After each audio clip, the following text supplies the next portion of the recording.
I came with questions. At the first meeting in December, the board passed a resolution to accept a bid on the farm property for the next, I think it's 2.5 years with some renewals on there.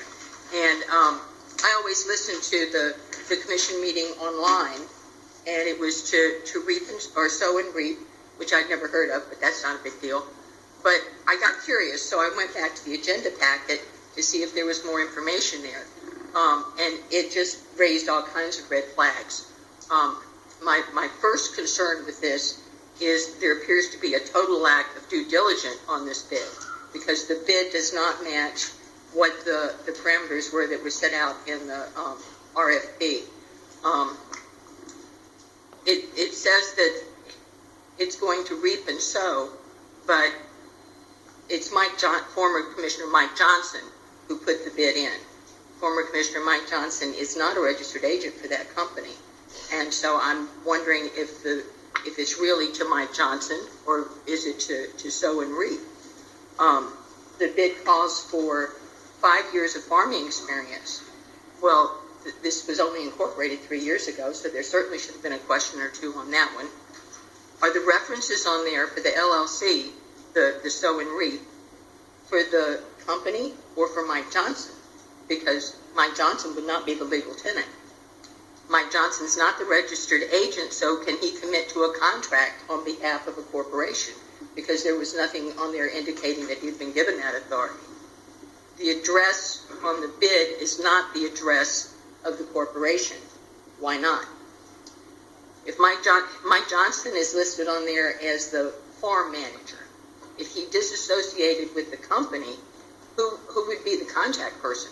There's no other names on there. The registered agent is a college-age girl who goes to school, I believe, at East Carolina, but her name isn't on there. So who would you hold responsible?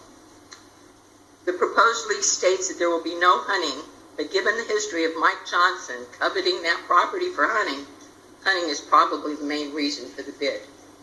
Although posted with no hunting signs 4 or 5 years ago, Mike took youth onto the property to shoot the trophy-sized bears that hang out in the cornfields.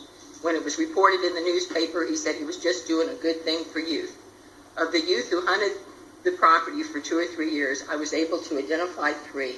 These were not disadvantaged youth, and the 3 children that I was able to identify happened to be the children of donors to a nonprofit he's associated with, and one of them didn't even live in Dare County.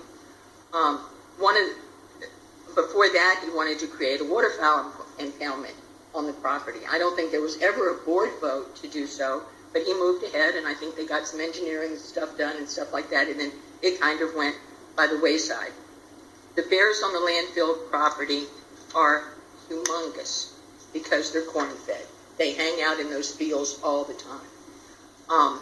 Bear hunting is becoming a big money business, and some of Mike's associates in Hyde County are now charging to take people out to shoot bears, and I've heard but not confirmed that they charge by the size. What better way to guarantee a big bear than to go to the farm? Bears taken on the nearby gamelands that are on the refuge come out of there at 150 to 200 pounds. The corn-fed ones on the county property routinely weigh between 450 and 700 pounds.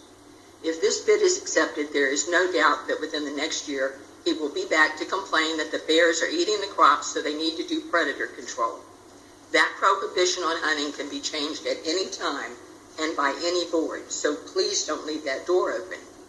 Hunting that land is too close to the landfill to be safe. The public enjoys watching the bears, and not everything should be for sale to the highest bidder.